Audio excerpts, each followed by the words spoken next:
रहे थे पूर्व की सरकारों में अपनी रोटी रोजी की वजह से, तो मेरी हुकूमत पे वो लोग काफी लोग बड़े पैमाने पर वापिस आ गए। ये भी मैं आपको अवगत कराना चाहती हूँ।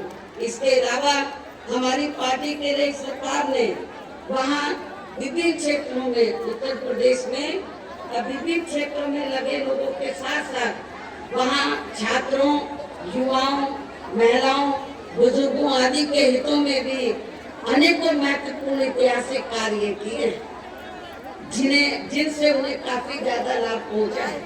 अब आपके बिहार प्रदेश में या अन्य प्रदेशों में जो छात्रों को, युवाओं को, महिलाओं को जो थोड़ा थोड़ा धन देने की बात कर रहे, कभी उन्हें सपने में भी नहीं सोचा था। जब हमारी पार्टी पावर में आई तो हमने अपने इन लोगों की आर्थिक स्थिति में सुधार लाया, विभिन्न योजनाएं शुरू की। अब उन्हीं की नकल आपके बिहार की सरकार कर रही है, देश में अन्य पार्टियों की सरकारें कर रही हैं, लेकिन इनकी नीयत साफ नहीं है। तो ये चुनाव के नजदीक और तो ये थोड़ा थोड़ा आपको ये लाभ, थोड़ा थोड़ा पैसा दे देते हैं, लेकिन चुनाव खत्म होने के बाद फिर ये लोग आपको कोई मदद करने वाले नहीं है। ये भी आप लोगों को मानकर चलना चाहिए। किसानों की भी समस्याओं का अधिकांश समाधान किया गया है। हमने उत्तर प्रदेश में जो किसानों की जो समस्याएं हैं उनका भी हमने समाधान किया है तथा उनकी फसलों का भी उन्हें हमारी सरकार ने उचित दाम दिया। साथ ही हमने वहाँ सर्व समाज के लोगों के ऊपर किसी भी प्रकार की कोई जुर्म जाति आदि भी नहीं होने दिया, बल्कि हमारी पार्टी की रही सरकार ने ये आपके बिहार की तरह दिन दहाड़े हत्याएं होती हैं और जो अपराधी होते हैं उनको पकड़ा नहीं जाता है, उनको बचाने के लिए उनको जबरदस्ती जेल में भेज दिया जाता है, वहाँ उनकी खातिरदारी खूब करते हैं। ये आप लोगों को मालूम होना चाहिए। लेकिन जब यूपी में हमारी पार्टी की सरकार बनी तो हमारी पार्टी की सरकार ने वहाँ सर्व समाज के लोगों के ऊपर किसी भी प्रकार की कोई जुर्म जाति आदि भी नहीं होने दिया, बल्कि हमारी पार्टी की रही सरकार ने वहाँ जुर्म जाति करने वाले लोगों को बिना कोई देरी किए हुए उन्हें तुरंत ही जेल के सलाखों के अंदर भेजा है, जहाँ मेरी सरकार में उनकी सही व असली जगह होती है, जिसकी यहाँ के बिहार प्रदेश में भी काफी सख्त जरूरत है। ऐसी सरकार की जरूरत नहीं है जो उनकी खातिरदारी करे। बीएसपी की सरकार की जरूरत है जो उनको सीधा कर दे अपराधियों।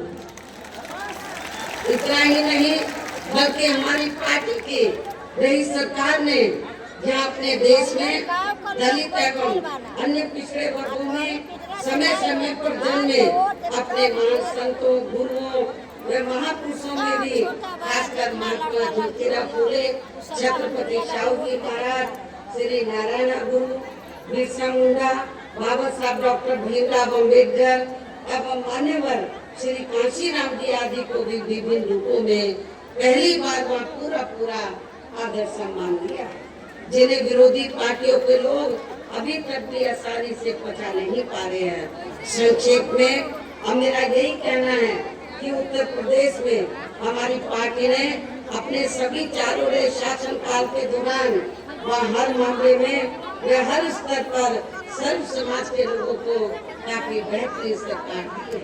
और यदि आप लोग भी यहाँ अपने बिहार प्रदेश में ऐसे ही कार्य करना चाहते हैं जैसे हमने अपनी हुकूमत में यूपी में करके दिखाया है, साथ ही आपके प्रदेश हित से जुड़ी जो भी यहाँ स्थानीय समस्याएं हैं तो उन्हें भी दूर करना चाहते हैं, तो फिर आप लोगों को भी उत्तर प्रदेश की तरह ही यहाँ अपने बिहार प्रदेश में भी अपनी पार्टी के सर्वजन हिताय व सर्वजन सुखाय की नीतियों पर आधारित सरकार बनानी होगी, जिसके लिए आप लोगों को यहाँ अपने बिहार प्रदेश में विधानसभा के लिए हो रहे आम चुनाव में अपनी पार्टी का बेहतर रिजल्ट लाना होगा। इसके लिए अब आप लोगों को वोट पड़ने तक यहाँ खासकर सत्ताधारी पार्टी व अन्य सभी विरोधी पार्टियों के साम दाम दंड भेद आदि अनेकों हथकंडों से भी जरूर सावधान रहना है, क्योंकि अब ये सभी विरोधी पार्टियां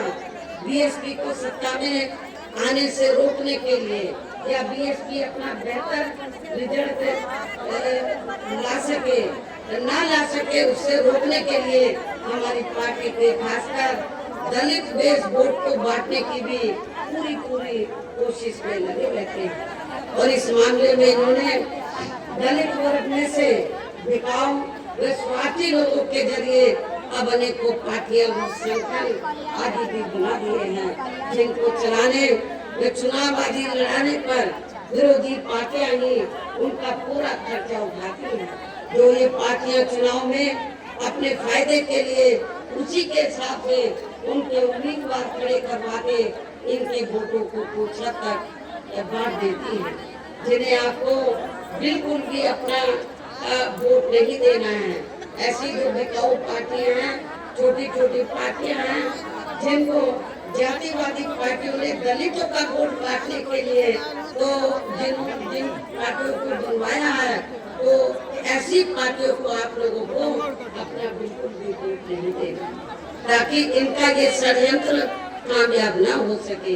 इतना ही नहीं बल्कि अब तो ये विरोधी पार्टियां इनको थोड़ी मजबूती देने के लिए जो बिकाऊ जो अवसरवादी पार्टियां छोटी छोटी, तो इनको थोड़ी और मजबूती देने के लिए इनकी 1 या 2 सीटों पर अपना खुद का वोट भी ट्रांसफर करा के इनके एक आदि MP व MLA भी जितवा कर भेजने लगी। इसलिए अब इनको इनके ऐसे सभी षड्यंत्रों व हथकंडों को कामयाब नहीं होने देना है। इसके साथ ही विरोधी पार्टियां अपने अपने पक्ष में हवा बनाने के लिए खासकर मीडिया, ओपिनियन पोल, सर्वे एवं सोशल मीडिया आदि का जो बड़े पैमाने पर इस्तेमाल करती हैं, तो उनसे भी पार्टी के लोगों को कतई गुमराह नहीं होना है। इनके अलावा आप लोगों को विरोधी पार्टियों के विभिन्न रूपों में जारी किए गए उनके हवाई व प्रलोभन भरे चुनावी घोषणा पत्रों आदि के बहकावे में भी कतई नहीं आना है, जिन्हें ये पार्टियां सत्ता में आने के बाद अधिकांश अमल में नहीं लाती हैं और जिन पर से अब जनता का काफी हद तक विश्वास ही उठ गया है। इसलिए हमारी पार्टी किसी भी चुनाव में अपना कोई भी चुनावी घोषणा पत्र आदि जारी नहीं करती है। वैसे भी हमारी पार्टी किसी भी मामले में कहने में बहुत कम बल्कि कार्य करके दिखाने में ही ज्यादा विश्वास रखती है, अर्थात जो कहती है उसे करके भी दिखाती है। और ये सब हमने अपनी पार्टी के बिना जारी किए गए चुनावी घोषणा पत्र के ही उत्तर प्रदेश में काफी कुछ करके भी दिखाया, जिनके अब देश में अधिकांश पार्टियों की सरकारें, विरोधी पार्टियों की सरकारें काफी कुछ नकल भी कर रही हैं। इन्हीं जरूरी बातों के साथ ही मेरा यही कहना है कि आप लोगों को अपने खुद के व अपने बिहार प्रदेश के भी हित में यहाँ अपनी पार्टी BSP को ही सरकार बनाना बहुत जरूरी है। BSP को ही कामयाब बनाना है। आप BSP को सत्ता में लाने का हर संभव पूरा प्रयास करना है। यदि सत्ता में नहीं भी ला पाते हैं तो इतने विधायक पावर लाने चाहिए कि हमारी पार्टी अब बैलेंस ऑफ पावर बन जाए। तभी फिर ये आपके प्रदेश में, बिहार प्रदेश में हमारे जो संत गुरु महापुरुष हैं उनका अधूरा सपना जरूर साकार हो सकता है, जिसे भी खास ध्यान में रखकर अब आप लोगों को यहाँ अपने बिहार प्रदेश में विधानसभा का हम चुनाव लड़ रहे हैं।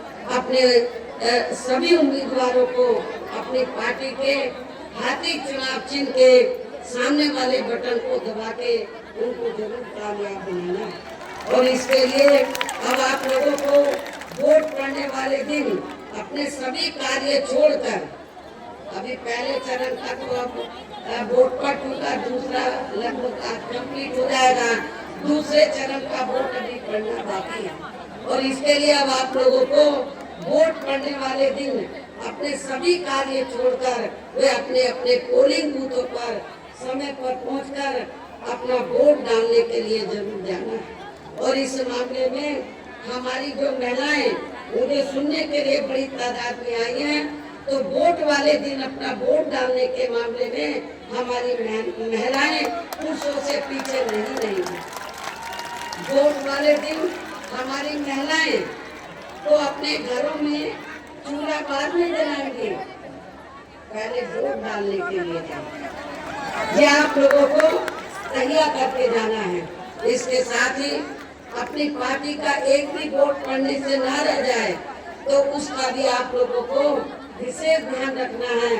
इस प्रकार से आप लोगों को अपनी पार्टी को कामयाब बनाने का हर संभव पूरा प्रयास करना है। वैसे मैंने आपके बिहार प्रदेश में विधानसभा चुनाव की तैयारी के लिए, ये चुनाव घोषित होने से पहले व घोषित होने के बाद भी ये अपनी पार्टी के उम्मीदवारों को जिताने के लिए पार्टी के राष्ट्रीय संयोजक श्री आकाश आनंद को भी कई बार भेजा, जिन्होंने आज भी अपनी बात रखी है। इनके साथ साथ आपके राज्य के केंद्रीय प्रभारी एवं राज्यसभा सांसद श्री रामजी गौतम व इनके सभी साथी भी पार्टी को कामयाब बनाने के लिए पूरे जी जान से लगे। ऐसे में मुझे पूरी उम्मीद है कि इस बार अपनी पार्टी यहाँ पे बिहार प्रदेश में पहले से बेहतर रिजल्ट जरूर लाएगी। अंत में अब मैं अपनी पार्टी के उम्मीदवारों को कामयाब बनाने के लिए ईवीएम में पार्टी के हाथी चुनाव चिन्ह के सामने वाले बटन को दबाकर उन्हें जिताने की पुरजोर अपील करने के साथ ही अपनी बात यही समाप्त करती हूँ। धन्यवाद। जय भीम व जय भारत।